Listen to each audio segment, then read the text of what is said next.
Di pekan ketiga bulan Juni tahun 2021, ada 13 orang calon jemaah haji Kota Palembang yang menarik setoran.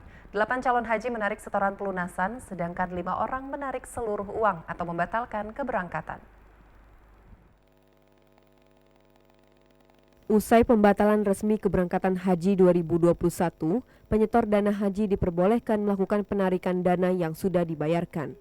Ada dua jenis penarikan dana haji yang bisa dilakukan oleh calon jemaah haji, yaitu penarikan setoran awal dan pelunasan dana haji. Bagi jemaah haji yang sudah membayar biaya pendaftaran sebesar 25 juta, bisa menarik setoran setelah memenuhi persyaratan. Kepala Kantor Wilayah Kementerian Agama Palembang, Denny Priyansyah mengatakan, untuk jenis penarikan kedua yaitu penarikan dana pelunasan haji, penarikan dana dilakukan tanpa mengambil dana setoran awal. Jadi ada dua hal yang bisa dilakukan oleh jamaah. Yang pertama memang betul-betul membatalkan haji dia dengan karena sakit atau karena tidak bisa lagi melakukan kesehatan dan sebagainya, atau karena memang kebutuhan, mereka mengambil semua 35 juta itu diambil semua.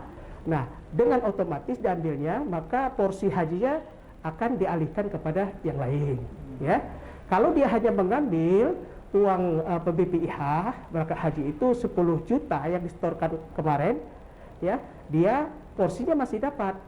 Tetapi ketika mau berangkat harus setor kembali sesuai dengan putusan pemerintah. Terkait persyaratan yang harus dipenuhi, untuk penarikan dana ini calon jemaah haji harus membuat surat permohonan di atas materai yang dilengkapi dengan bukti penyetoran uang di bank, bukti peserta haji dan disertakan nomor rekening. Andi Amsai, TVRI Sumsel, melaporkan.